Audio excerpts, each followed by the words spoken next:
ඔන්න ළමයි ඔයාලා මෙච්චර කාලයක් හොයපු පරණ වර්ග අලුත් වර්ග ඕනෙම වර්ගයක් ඔයාට අද ගන්න පුළුවන් තනි තනි ගස්වල මිල එකම මම සඳහන් කරන්නම් කලින් පෙන්වුවේ ෆෙලිසිටා එකක්. ඉතින් ඒක රුපියල් 1500යි. මේ තියෙන්නේ නමෝර එකක්. ඉතින් මේකේ චූටි පැලයකුත් තියෙනවා. මේ පඳුර පිටින්ම ගන්නවා නම් ඔයාට රුපියල් 2000ක් වගේ ගානකට මේ ප්ලාන්ට් එක දෙන්න පුළුවන්. ඉතින් පේනවනේ කට් කරන්න පුළුවන් කන්දත් එකම තමයි චූටි පැලෙත් එක්ක මේක ගන්න පුළුවන් ඔයාට. මේ පොට් එක පිටින්ම වන්නත් පුළුවන්. ඒකට තවත් පැල බෝ කරගන්න පුළුවන්. මේ තියෙන බ්ලැක් කාඩිනල් එක මේක රුපියල් 1300ක් විතරයි වෙන්නේ. මල් 3ක් තියෙනවා. ඒ වගේම දක්ෂයෙක්ට කට් කරන්න පුළුවන් කඳකුත් තියෙනවා.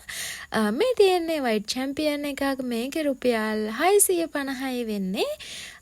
මේ තියෙන්නේ සෙන්ස පින්ක් කට් කරන්න පුළුවන් ලොකු ගහක්. මේක සාමාන්‍යයෙන් අඩියක් විතර වගේ උසයි. ලස්සන මල් දෙකකුත් තියෙනවා. මේ වගේ නීරෝගී ගහක් රුපියල් 1800ක් විතරයි වෙන්නේ. ඒ වගේම මේ තියෙන්නේ මොකද්ද මේ තියෙන ඇබ්සලූට් එකක්. ඉතින් මේක පඳුරක්. පැල එන පඳුරක්. මේක පොට් එක පිටින් මෙවන්න පුළුවන් ඔයාට අවශ්‍ය කෙනෙකුට.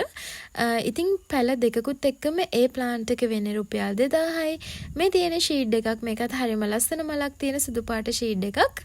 මේක රුපියල් 1200 වගේ පුංචි මුදලකට ඔයාට ගන්න පුළුවන්. මේ තියෙන්නේ බ්ලැක් කූයින් එකක්. මේක රුපියල් 2000යි. මේකත් ඉතින් ලොකු ගහක් කට් කරන්න පුළුවන් කඳක් තියෙන ලොකුම ලොකු ගහක්. මේ බලන්නකො පෝච්චියෙන් එකයි. මේ ප්ලාන්ට් එකත් හරිම ලස්සන හරිම වාසිදායක ප්ලාන්ට් එකක්. ඉතින් මේ තියෙන රේන්බෝ එකක්. මේක රුපියල් 1800යි. මේකෙත් චූටි පඳුරක් පැලයකුත් තියෙන. මේ බ්ලැක් කෝයින් එකක් දෙනවා. මේ බ්ලැක් කෝයින් එක රුපියල් 1500යි. මල් දෙකකුත් එක්ක මේ බ්ලැක් කෝයින් එක ගන්න ඕනෙම කෙනෙකුට පුළුවන්. මම WhatsApp නම්බර් එක දාලා ඇති.